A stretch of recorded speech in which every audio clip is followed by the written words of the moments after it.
Greetings, I'm the dentist. Welcome back to DENTAGENDA. This is Chapter 3, Pediatric Dentistry.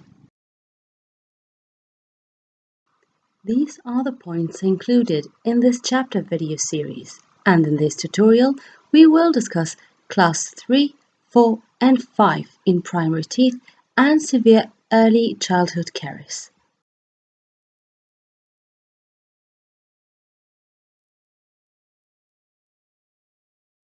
These are the points we're going to discuss.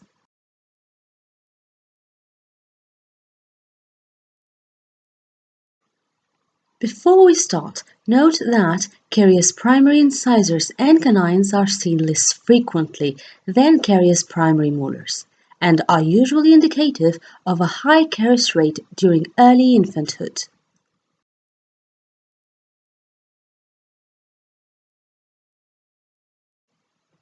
Management. The objectives that should be your major concern are pain relief, as discussed in a previous video, and prevention of further caries development. On the other hand, aesthetics are less important when it comes to primary teeth.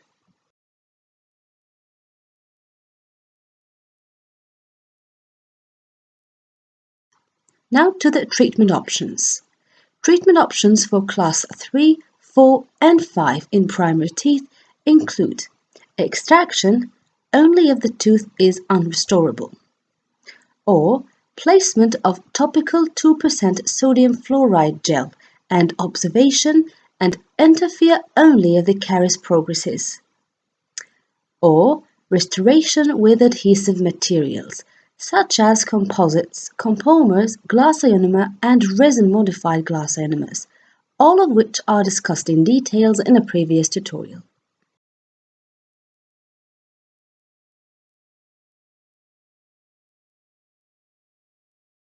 A reminder of DV Black classification of caries classes.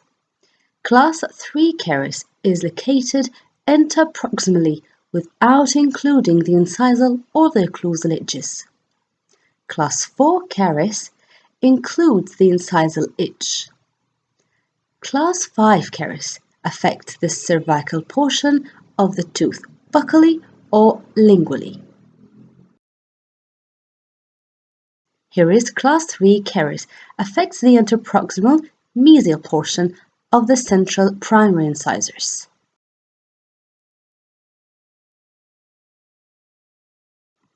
Class 3. Class 3 restoration achieved in a similar technique to that used for permanent incisors, starting by shade selection to choose the appropriate composite shade, although, as mentioned, aesthetics are not a major concern compared to permanent teeth. Isolation, caries removal, etching and bonding, filling, placement and curing, then finishing and polishing. The only difference is that we omit the incisal retention groove.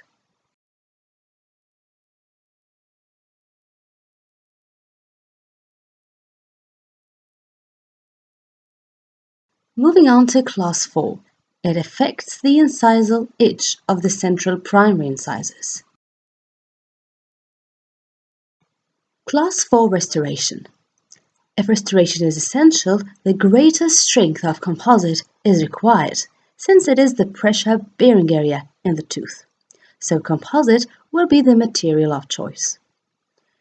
To help you build up the incisal edge, using polycarboxylate, or also called cellulose acetate, or strip crowns, are advocated by some periodontists for the well-motivated child. They are transparent to allow curing, and they guarantee easier, faster and more precise and more aesthetic build-up of the tooth.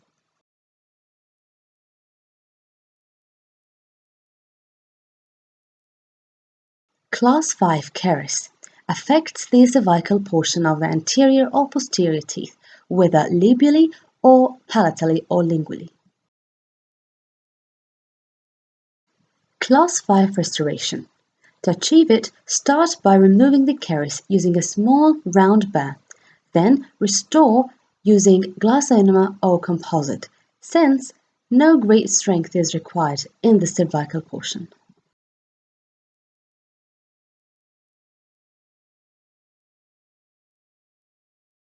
Now moving to the severe early childhood caries.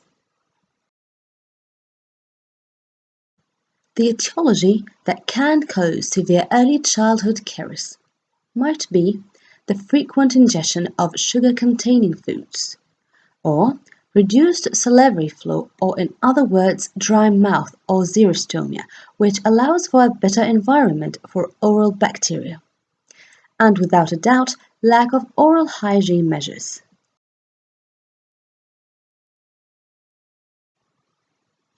Now let's discuss different types of severe early childhood caries, starting with nursing caries, or also called bottle caries or baby bottle syndrome, are all terms used to describe patterns of early childhood caries associated with frequent consumption of sugar-containing drinks, especially from a feeding bottle.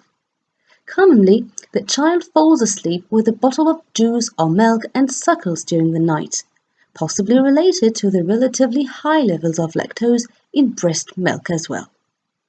The World Health Organization recommends mothers exclusively breastfeed their child for the first 6 months before introducing nutritious complementary foods. Breastfeeding is considered to be optimal for babies and should be encouraged.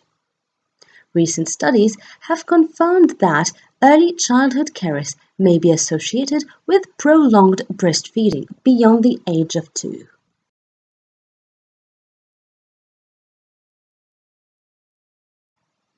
Nursing caries typically starts with the maxillary primary incisors, but in more severe cases, the primary molars are also involved.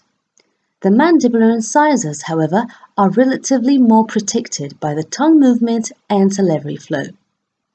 Severe early childhood caries may also be associated with a prolonged and frequent intake of sugar-based medications. However, both pharmaceutical companies and doctors are more aware of the problem now, and the number of alternative sugar-free preparations is increased. Another form of severe early childhood caries is rampant caries. Rampant caries is a term with no specific dentition, but often used to describe extensive, rapidly progressing caries affecting many teeth simultaneously. Nursing bottle caries is a type of rampant caries, which is demarcated only because of the age factor. Nursing bottle caries is seen in infants and toddlers, and rampant caries is seen in any age and in both permanent and primary dentition.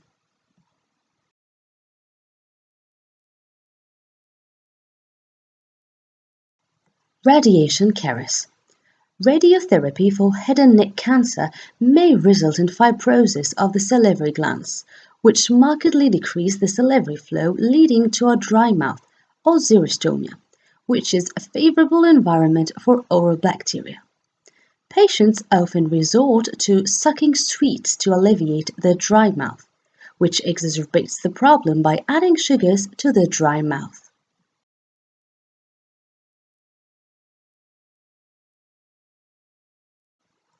Clinically, you can encounter 3 different patterns of irradiation caries. Type 1, the most common pattern seen. It affects the cervical aspect of the teeth and extends to the cemento-enamel junction. A circumferential decay develops and crown amputation often occurs. Type 2 appears as areas of demineralization on all dental surfaces. Generalized erosion and worn-out occlusal and incisal surfaces are seen. Type 3 lesions present as color changes in the dentine. The crown is dark brownish-black along with occlusal wear.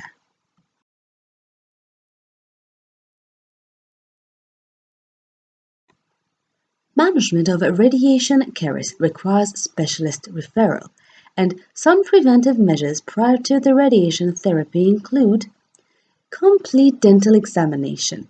Restore any teeth that need to be filled or endodontically treated.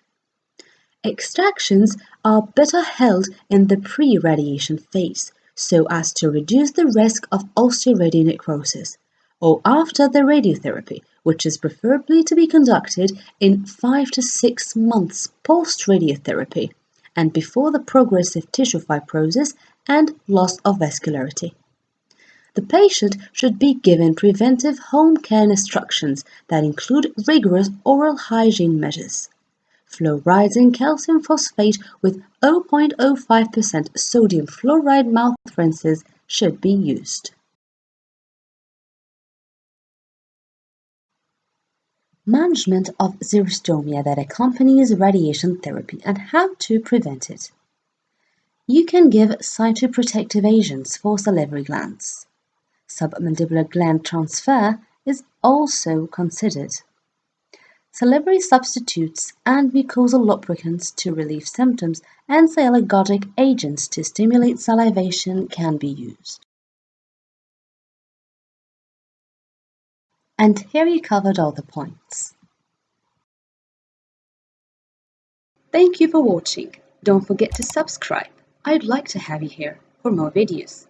And follow us on Instagram at DENTAGENDA for extra tips and tricks.